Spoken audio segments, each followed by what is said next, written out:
So, what are your earliest memories of Chichester? Years ago, when we first started, we were living in a council house down there, and we used to trek across the field, me and my brother, to Dalkey, and mess around in the mud, and that's what I remember most nicely is there. Although I can go back earlier than that, in fact, to Tower Street. My mother had gone and had to live with an uncle in Tower Street.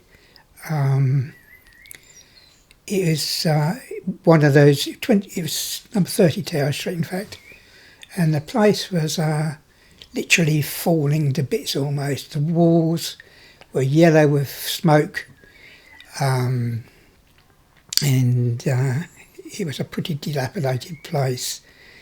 And my uncle, or my mother's uncle, George Coulthard, was in fact a retired, hang on, I've got to think of it now. He was a retired chap who used to own an off licence, publican off licence. And then he got ill, mentally ill, and he went into hospital in those days. Was that Graylingwell? No, he went into a place, as far as I know. Well, he might have gone to Graylingwell, I'm not really sure, but I know that because I've researched the records.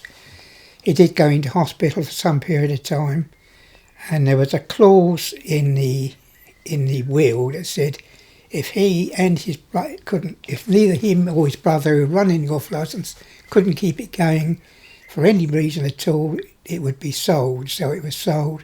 He came out, got his money for it when he was better, and then he got a place down in Tower Street and lived down there. It's very, very complicated, really. And then my mother went to live there, and that's where she was working, or living there, and she was working across the road at the Grange, which was the big mansion house Grange in Tower Street, where she met my father. And that's not there now, is it? No, it's longer. The library's there now. But I can remember when we lived there, running up the road, past the old wool-stapler's place, Pryor's place, with great big sacks of wool outside, and to the little school in Tower Street. Anyway, when George Coulthard died, my mother was given the council house in Bramber Road. We were, and that's where I was with my elder brother, and our pastimes were going across the Westgate Fields and down into Dalkey. And then from there, then my father died when I was around 8 years old. So he wouldn't have been very old then.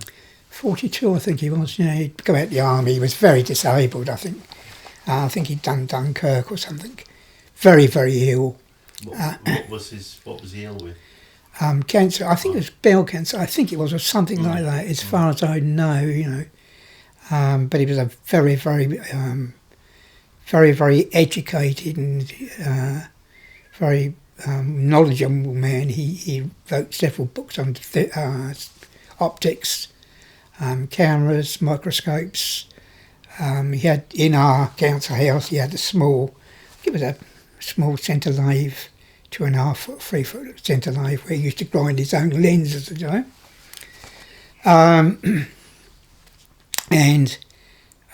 then he got very, very ill and died. So then he left my mother a legacy, an insurance legacy of quite a lot of money.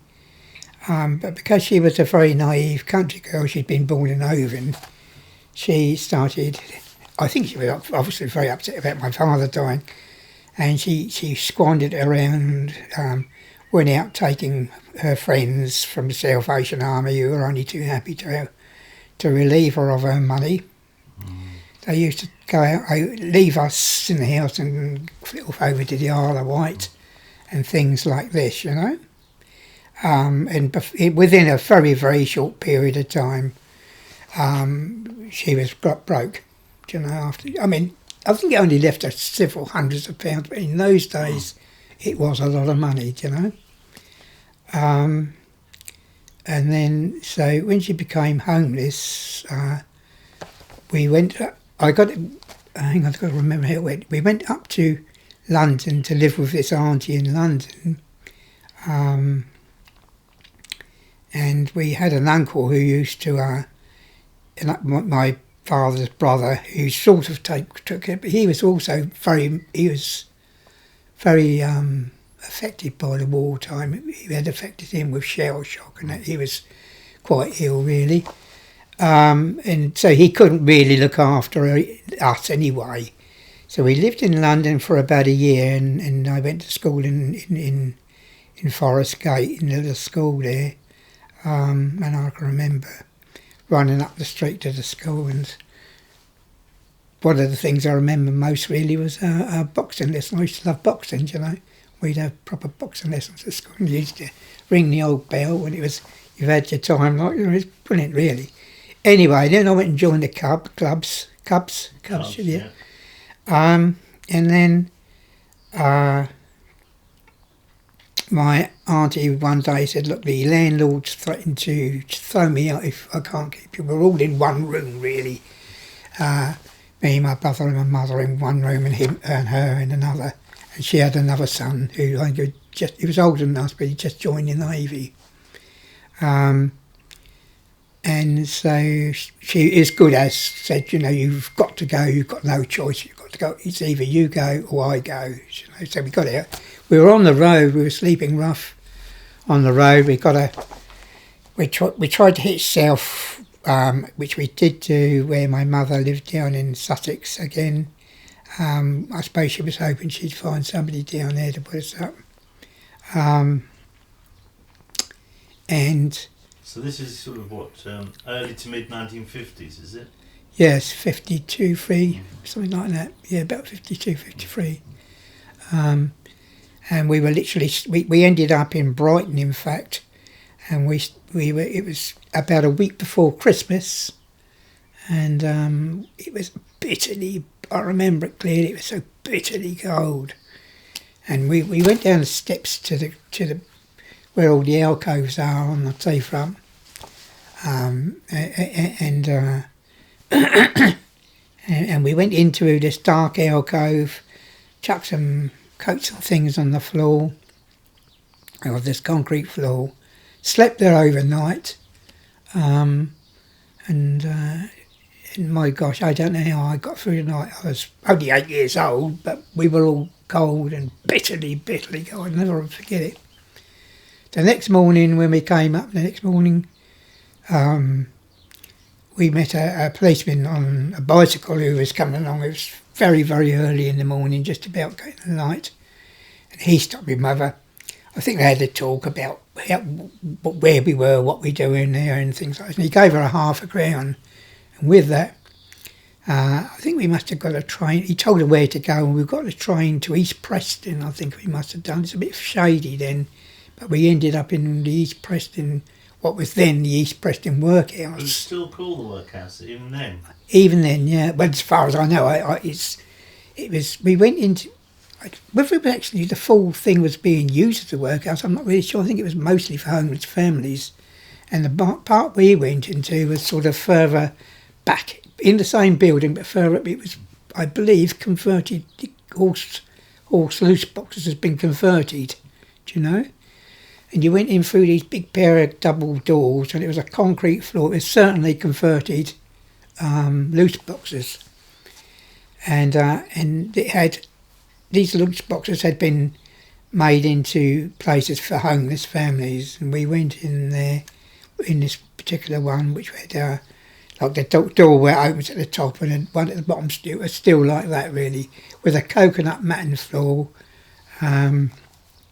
In the first night, and there was a family opposite us, and I think she must have had it in my book that I wrote. Actually, it's she had impetigo, and there was all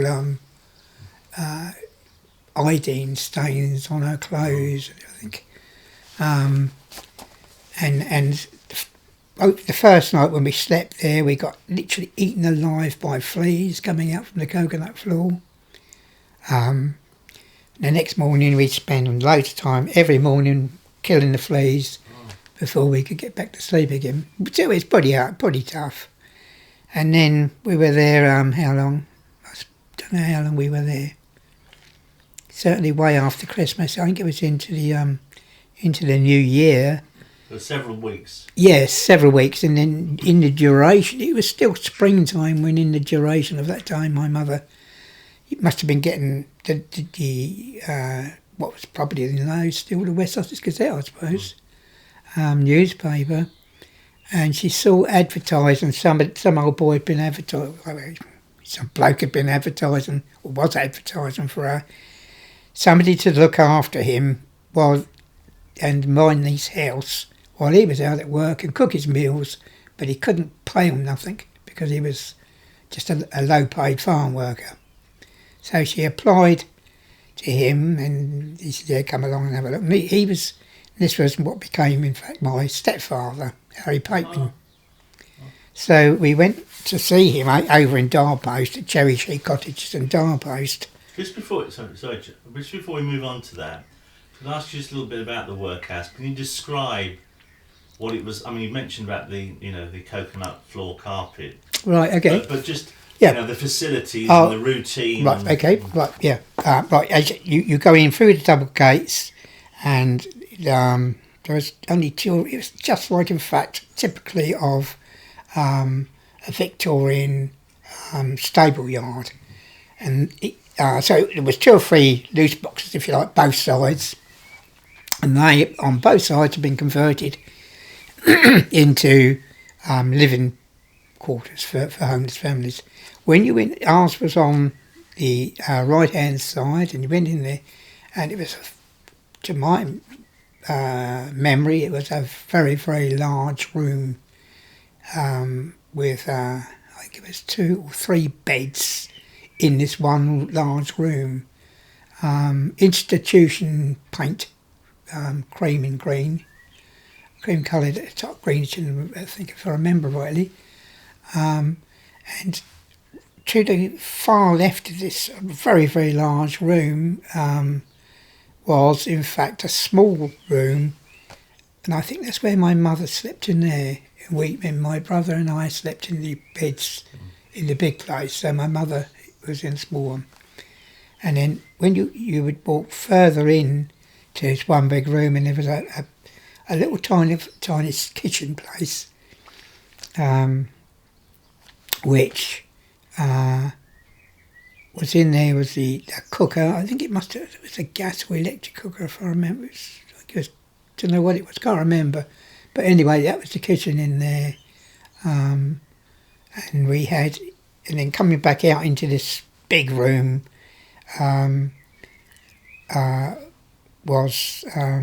we had these black stoves for heating. It's like a black oil stove, I think the cooking facilities in the kitchen were they don't think they were. I know they were. They were coin operated. You put a shilling in the meter or whatever it would have been to provide you with gas or electric or whatever it might have been then. So how many people roughly were in this institution? Well, I don't know. I all I ever saw was the people opposite us, and that was the only people I saw that were there living in the one opposite us. I never saw. It was so enclosed. So you had your own facility. You weren't having to share with other No. We were in our own separate place where we dwelt, like, really. And you were free to come and go as you pleased? Yeah, we were, yeah. And I actually went to school. We would cross, if I remember rightly, we'd come out of these huge, great big double doors. It was just like, as I say, it was stables, really, so double doors were still there. And we'd come out of those, and I would go across the fields to the school, which I think was whether it's still there or not, I have a clue. Anyway, after I'd been there a while, the head teacher wanted to see my mother and said, "Look, your son is very, very, very bright. He's almost genius material. We'd like to sort of take him up further." And my mother said, we can't do that. I remember the day as clear as you like. It was a frosty morning, very cold, sunny, cold, one of those cold, sunny, frosty mornings, you know, almost a hoarfrost, I think. And the chap we'd come to see, Harry Bateman, he was, I suppose, in his 40s, I think, he was about 40, I think. Great beaming face. He's a real character, always had a pipe in his mouth, you know. And he welcomed us with open arms, really, you know. And my mother said, look, if I come to work for you and live at your place, he was offering no money, just food and lodgings. She said, I must have my children with me at all times. So he was very happy to go along with that. So that day we went in there, and it was a typical country cottage, tied country cottage, beautiful place really. And we go into the front door, stairs went pretty well straight up. There was a scullery kitchen to the right and the front room to the left as we went in. And he had a roaring fire going and we all went in there, and it turns out that he has in fact been married and had very quickly broke up and left his wife, and I think she had gone away with somebody else or something like that. And he left home and he had no furniture at all. I think he had a couple of boxes in the front room.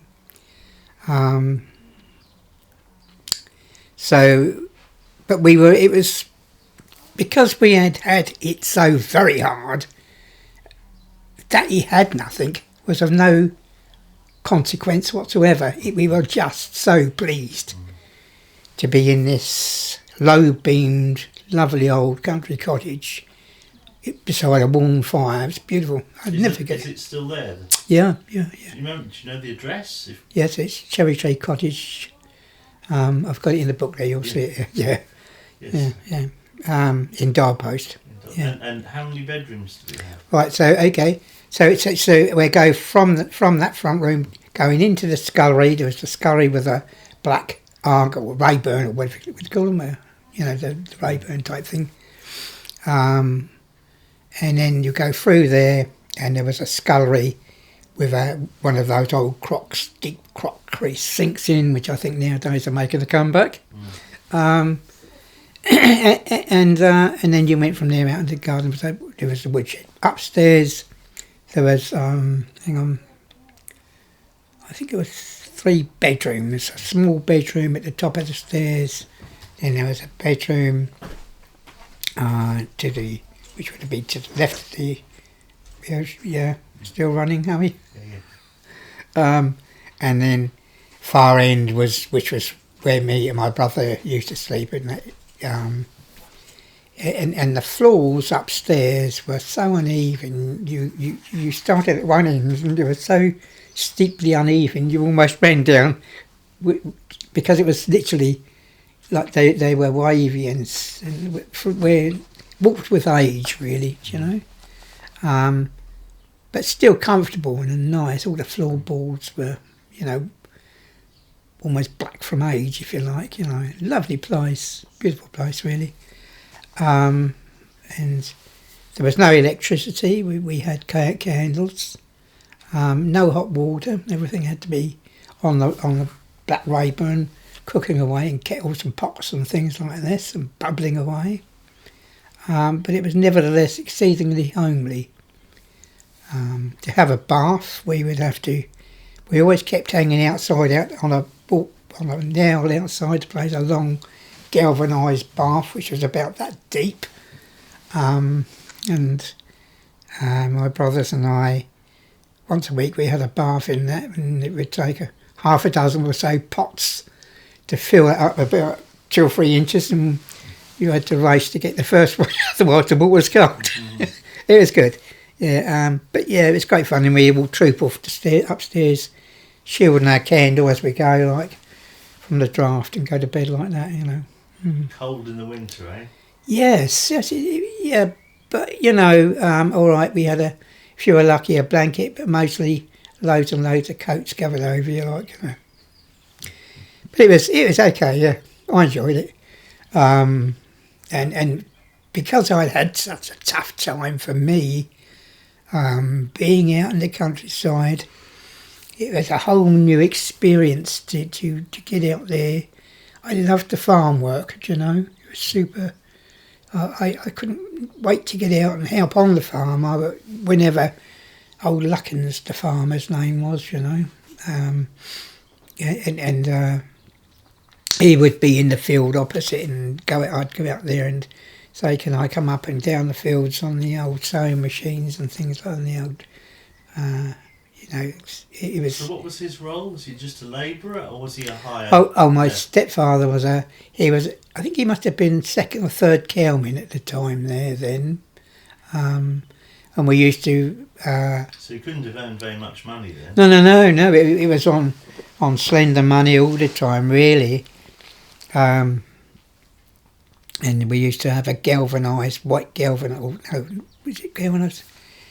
A little pot that we used to put the milk in, and my mother used to fill it up with tea, and we used to take it up to the farm when he was for his morning tea in the morning, with milk jug thing and you'd go into the cow shed, and he's always full of jokes, he was, and as he was milking, he'd see you coming, he'd be milking away, sat in his stall, little milking stall, and he'd see you coming, and he'd get the teat of the cow like that and squeeze it so that a jet of milk squirted you in the face. He's an absolute lunatic like that. This guy. He could be a hard guy. There was no doubt about it. If he told you to be quiet and behave, you did so, really, because that's what they were like in those days, really. But he had a jovial side, and sometimes it was over the top jovial, if you like. Do you know what I mean?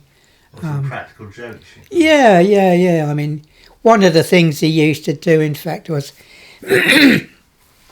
if you was sat down at the table, because you was always sat at the table to eat. You couldn't eat on the laps or anything like that.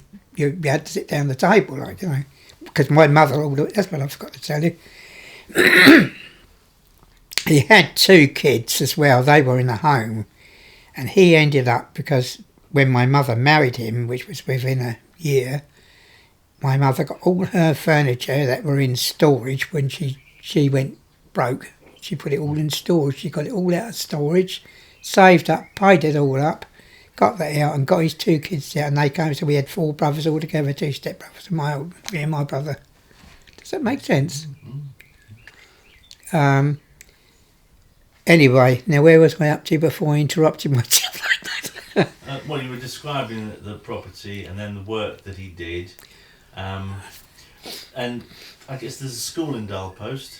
Yep, a little tiny weeny Victorian school, now long since gone. Divided, I think, by the older pupils to the younger pupils by a large, heavy curtain. So you could hear pretty well. You were interrupted by the noise of the teachers on the other side, and And what was that school like? For me, I didn't really like it. I think I was walking around, perhaps still unsettled in my mind from what I'd gone through, and I don't know that I don't know. The teacher was a bit almost high disciplinarian, and what form did that discipline take then? He used to say to you, get outside and stand outside and behave yourself outside, and I used to stand and think, hold on, I'm not quite sure what I've done wrong. Do you know what I mean? Do you know when you're told off by a teacher, as young as I was, 8 years old, and I couldn't work out what I'd done wrong. Do you know what I mean? So where did you end your school days then? In Midhurst.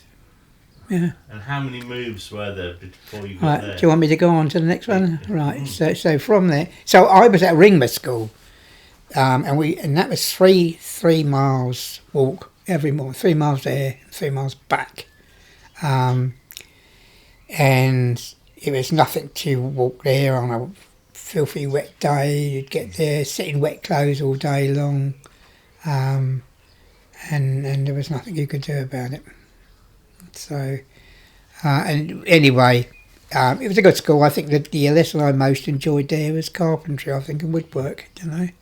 But once again, when I started school, they couldn't pick up from where I was. Like, with a lot of kids, most of the kids were in a stable houses, like, you know, and they had the continuity of their education was such, you know, that they didn't really miss out on it. So all what I know now, I've self-taught myself, literally, my art, my writing, you know.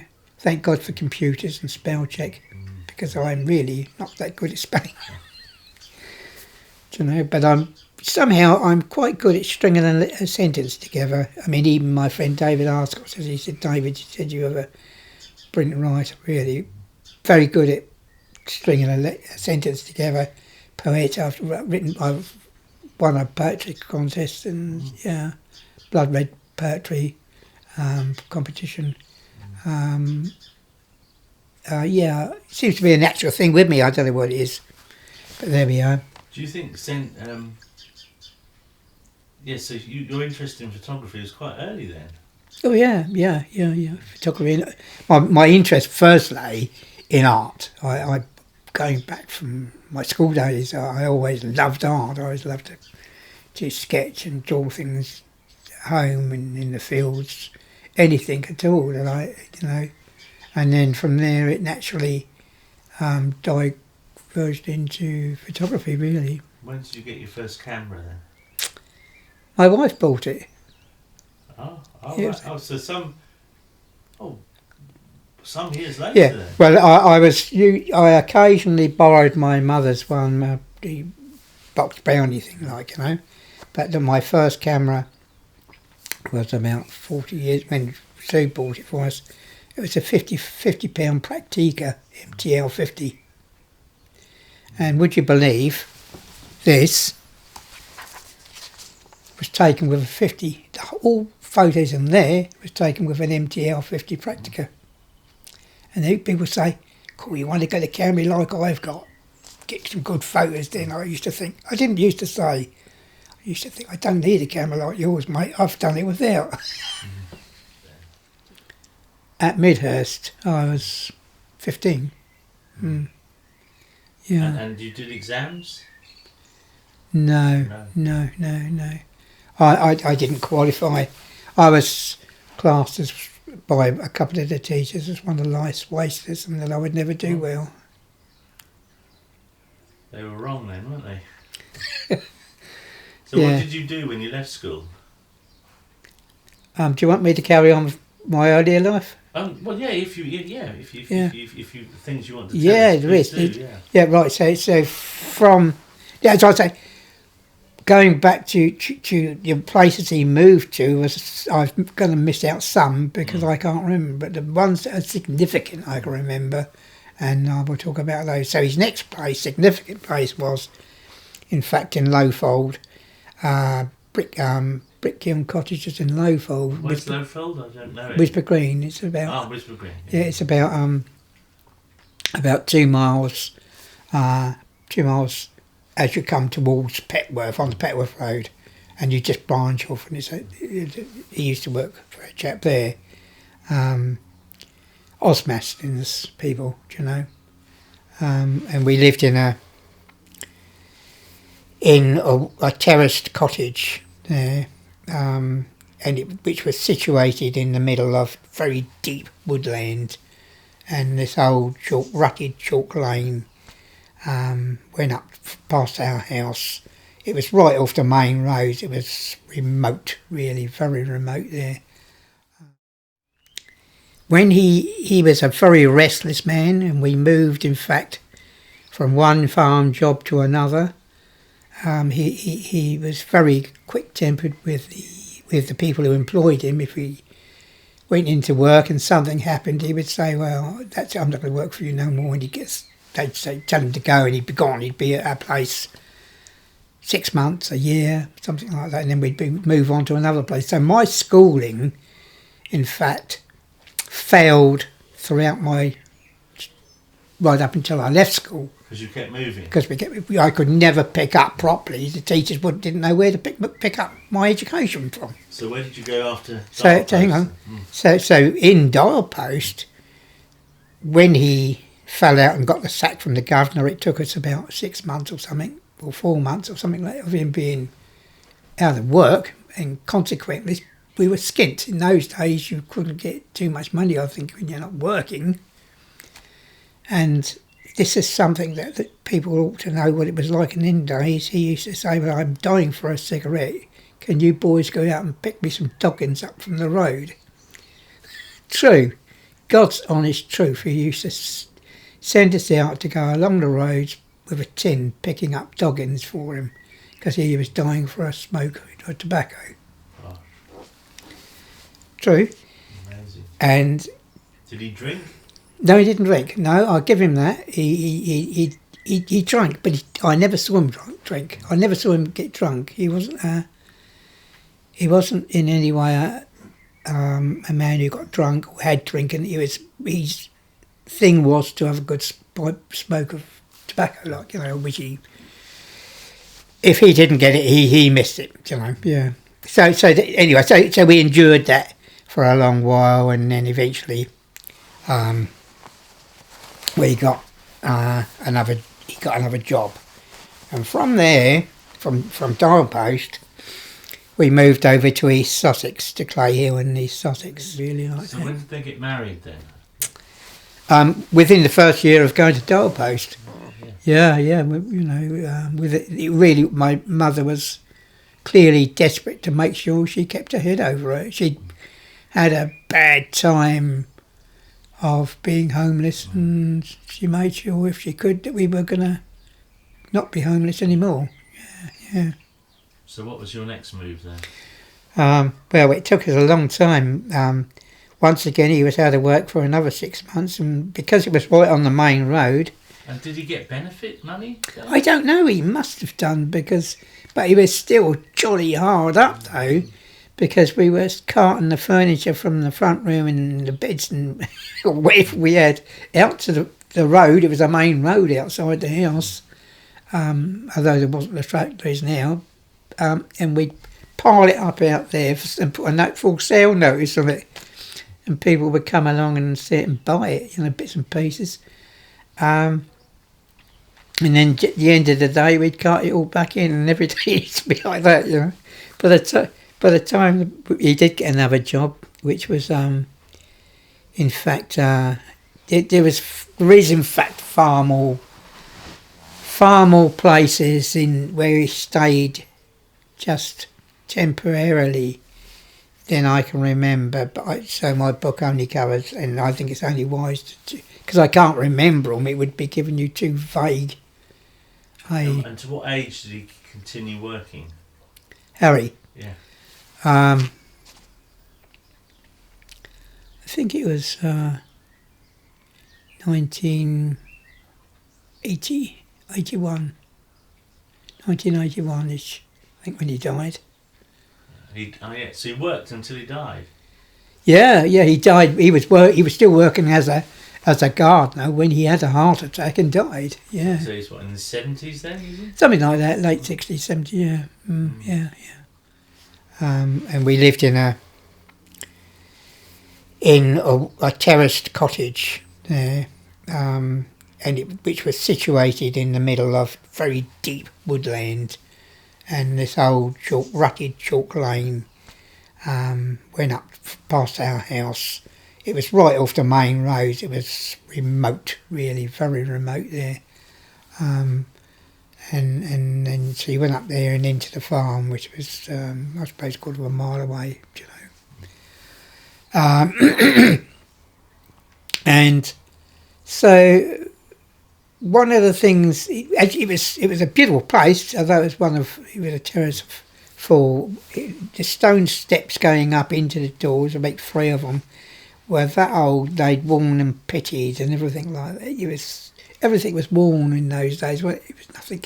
There was nothing symmetrical and flat. It was Things weren't replaced. no, that's like hobnail boots had worn everything hollow and with dips and hollows everywhere. And so you went into this little front room, which had diamond-shaped lid-like windows, and then there was across the front room into a little scullery, and then there was 2 small rooms upstairs. And to get there with dormer windows, looking out into the woodland, and it was so narrow with this boxed-in staircase that you had a real job to get furniture up there. I think he ended up hoisting the bedstead up through the dormer windows because he couldn't get around the corner. So this constant moving must have been very unsettling, wasn't it? Yeah, I got used to it because we moved to quite a few places, you know. I mean, for me, I'd never settled down. During the winter time, it used to flood a lot because the river down through the mills down through there would flood in the fields, and we used to have great fun.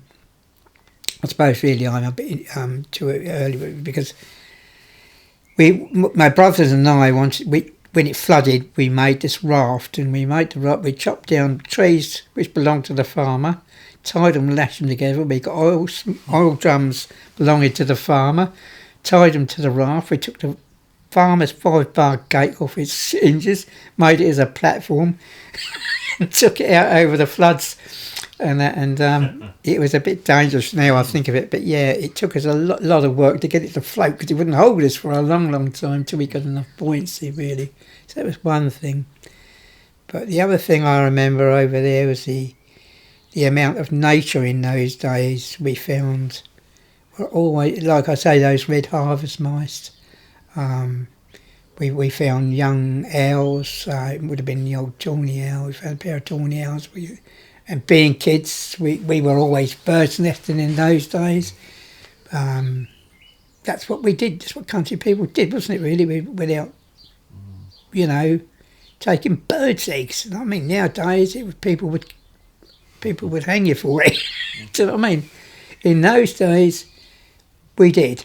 And we found these 2 tawny owls and took them home, hoping to make them into pets for us. We put them in a rabbit cage or something. By the next morning, they died. You know, as quick as that. They were very young baby birds. Do you know what I mean? And they just died. We didn't know that it wasn't cruel. We didn't know we were doing something so wrong.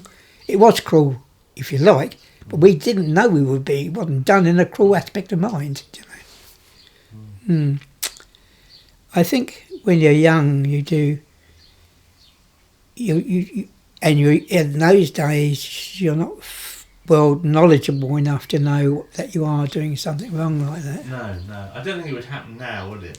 No, well, I think the kids nowadays are probably far too better educated as to the rights and wrongs and what to do. In those days, we didn't have all that. You know, we didn't have all that. We weren't bombarded by that type of knowledge, do you know? And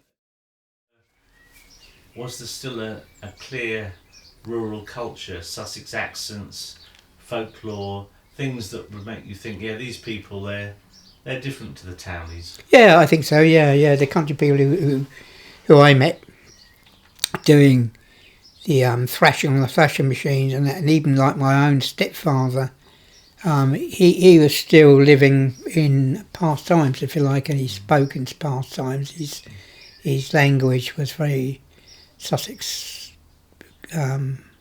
orientated, if you like, yeah. Another bit going on about the nature, I found we were birds nesting, and you know, you get blue ticks and things like that nested in trees, and in this wood, scouting around here, and I found, in fact, one of the pipsteel bats hanging up in there, and I unhooked it, took it out, and it was the most beautiful thing, you know. But I did hang up back in its little hole again, like. But how many people could find that nowadays? You know, you couldn't, could you really? No. So anyway, and what got my father a sack was us with this making this raft, and the governor really did his nut. He said, I'm not having your kids carrying on like this. Like, we must have been hooligans.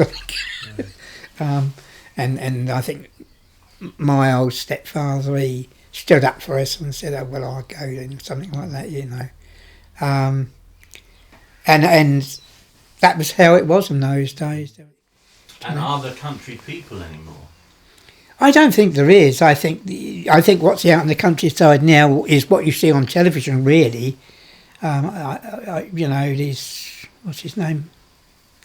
Chris Packham? Yeah, the Packham fellas.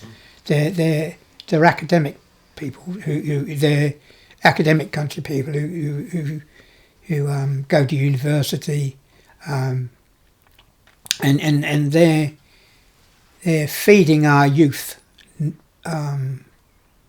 their academic knowledge, not the real stuff that's been born and brought up in the countryside, like really something that really is tangible, if you like. And to just follow that through a bit, when you were a child or young man, do you remember aspects of rural culture that probably don't exist now? Songs, the traditional songs of the countryside, or folklore? No. Or was that gone really even by then? Yeah, I mean the most. What about pub culture? Yeah. My stepfather would burst into the odd song or two, and what would he? You remember what he sang? Sussex by the Sea and things like this. Good old Sussex by the Sea and something like that. But he didn't do a lot of singing, but he was very much an old country fella. But we also had living with us at one time over at Pheasant Court Farm in Freehold. There was a fella there who came to live with us, and he was in his 80s and 90s. Gocher, his name was, George Gocher. And he wasn't living with us for very long. I don't know why he came there, and I don't know where he went afterwards, but he was there for 6 months or something like that, maybe. And he was a big giant of a fellow. In his day, he must have been a tough chap. But he was one of the nicest, gentlest people you could meet. He was an old countryman. And he always used to have this mouth organ, which occasionally you could get him to play in the evening time. And boy, could he play it. He really could play this mouth organ. But he had a few country ways about him. He used to tell me they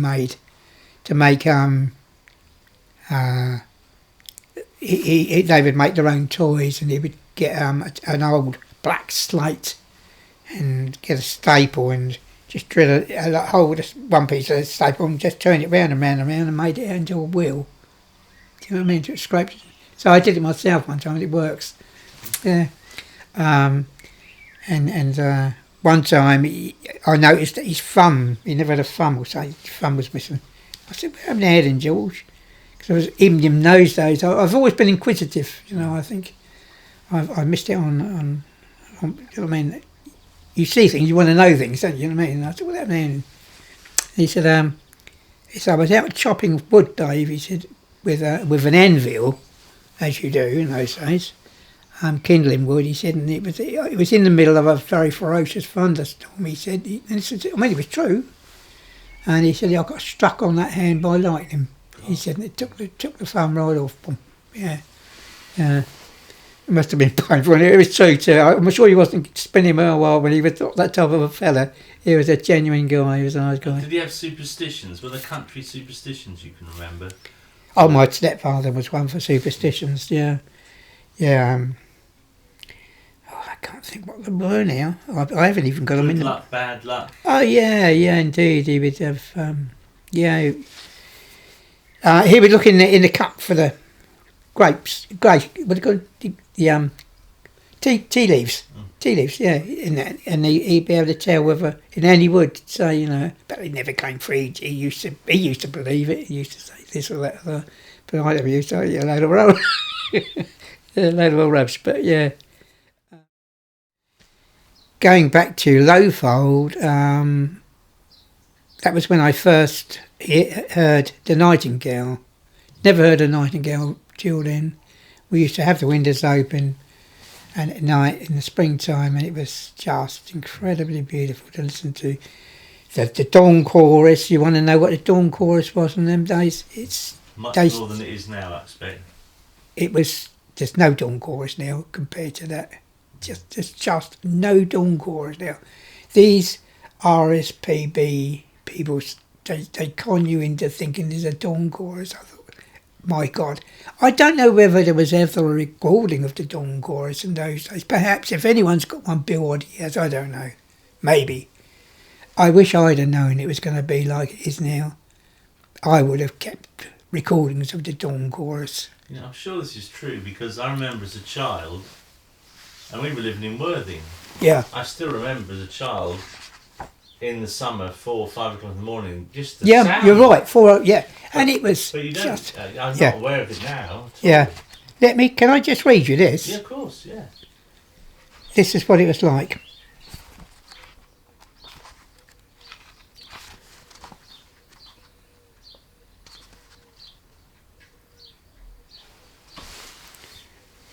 Right.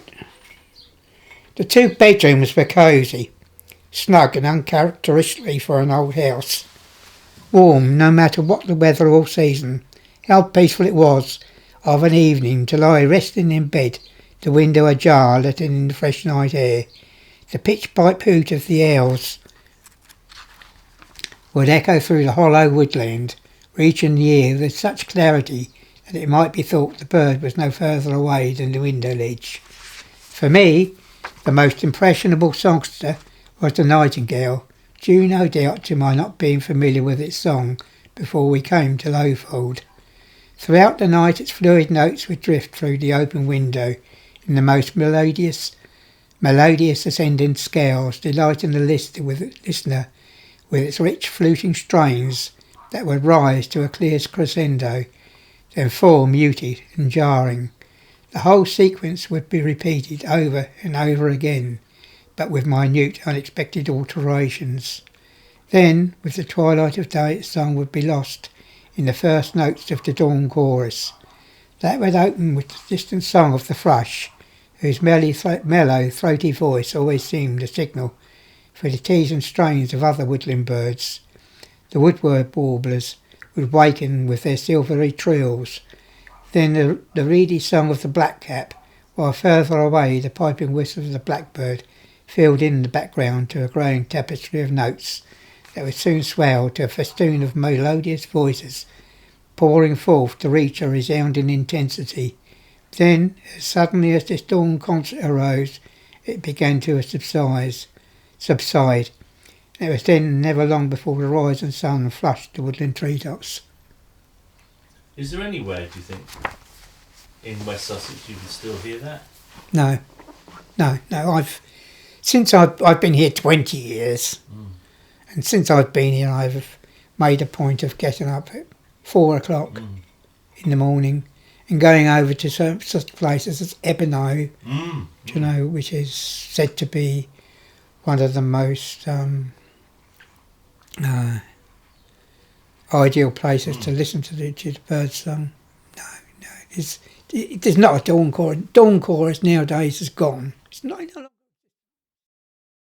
Well, I did have one time. I can't put a finger on it, Chris. I cannot put a finger on why. I had. In fact, I wrote to the papers my reasons why, and I got bombarded by people having a go at me over it, because I did have a wonder whether it was something to do with the fact that years ago the gamekeepers would make a point throughout 365 days of the year of keeping the predators down. They would keep the magpies down, they would shoot them, they would hang them on the fences, Keeper's gallows. Yeah, that's right, yeah. And if they saw the hawks going at their eggs or baby pheasants and things like this, they would kill them.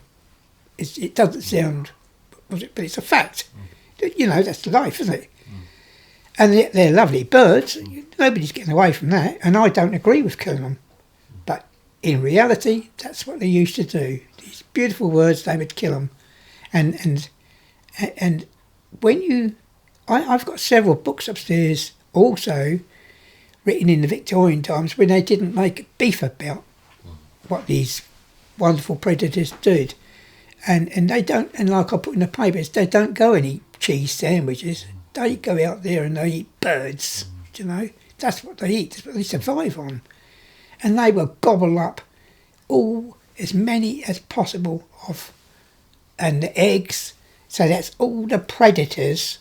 They will take all the songbirds that they can possibly eat. And the more you preserve the predator, the more predators there are to gobble up the songbirds. You know? It's like a population thing, explosion in predators, sadly. I'm not saying that I agree with not keeping them down. It's a political, it's a mathematical fact of life. And what about farming practices, pesticides, intensive farming? I was coming to that. Yeah, pesticides. They've just about killed everything they can possibly kill out there. A lot of the stuff that these songbirds eat, they've killed all of that from ever since the 1950s. They've really just about done everything they can with the pests. They've pulled down for harvesting the beautiful hedges, whereas smaller fields, even in my days the fields were smaller, whereas now they've ripped all them out. You know, they've torn them so that now you can get several hundreds, if not thousands of acres without any hedgerows at all. Now you must have hedgerows for birds to survive. And if you're killing the food by pesticides and all that, so it's not just one fingering one reason why there's nothing nowadays. It's a multitude of reasons, and if you clap them all together, you end up with nothing. I was asked by a farmer to go along to a ploughing match, 15 years ago, 20 years ago, to take some photographs for him on their ploughing match thing, and this was over a big farm over the back there, I won't say where. And he's a friend of mine. I think it's something to do with National Farmers Union, people like, you know, they wanted me to take some photographs over there. So I said, yeah, I'll come along, like, and we're walking around and we're talking, and they had the Shire horse, heavy horses, Shire horses and tractors, and all from all ages up to the modern tractors, like, you know, and where they've got 8 to 10 furrow ploughs, you know. He said, Dave, he said, you know, he said, I won't swear, because I won't use the words he used, but he said, do you know, he said, in this massive, great big field, it was a huge field where they were all doing their ploughing things, he said, in the whole of this field, there's not a bloody worm in the field. I said, what's that in? He said, because now, he said, they're not like they used to, they scratch the earth nowadays, they don't do deep furrow ploughing anymore. In our days, he said, when we were young, he said they used to put proper cow manure and horse manure and chicken manure, everything out on the fields, and it would do it good, and that's what made all the worms. Which if you go years ago behind a plough, you'd see scores and scores of seagulls following them. You don't see it so much now because there are no worms. They can't eat. There's no bait out there for them to eat.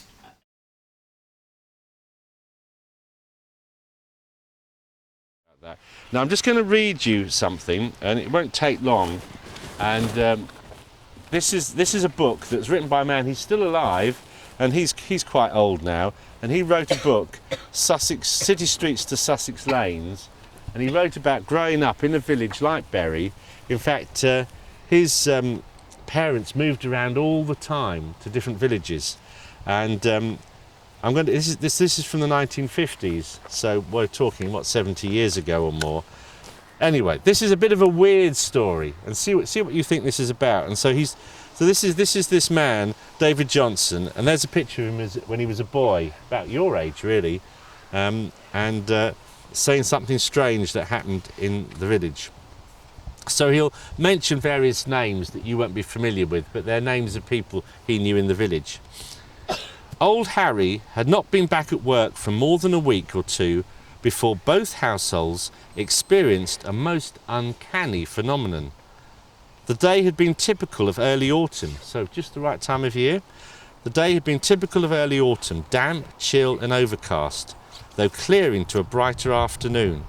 We had gone to our bedrooms, the break in the weather having come too late for any outdoor amusements, and besides, the old man expected his children to be asleep by 7:30 most nights. The light was failing fast, and we lay on our beds, still fully dressed, straining our eyes to read in the ensuing dusk. All was silent, apart from the occasional irritating snuffle, snort or cough that was always apparent in my brothers in their moments of concentration. Suddenly, that studious quiet was broken by Harry bellowing up to us, demanding that we get to bed and stop hanging things out of the window.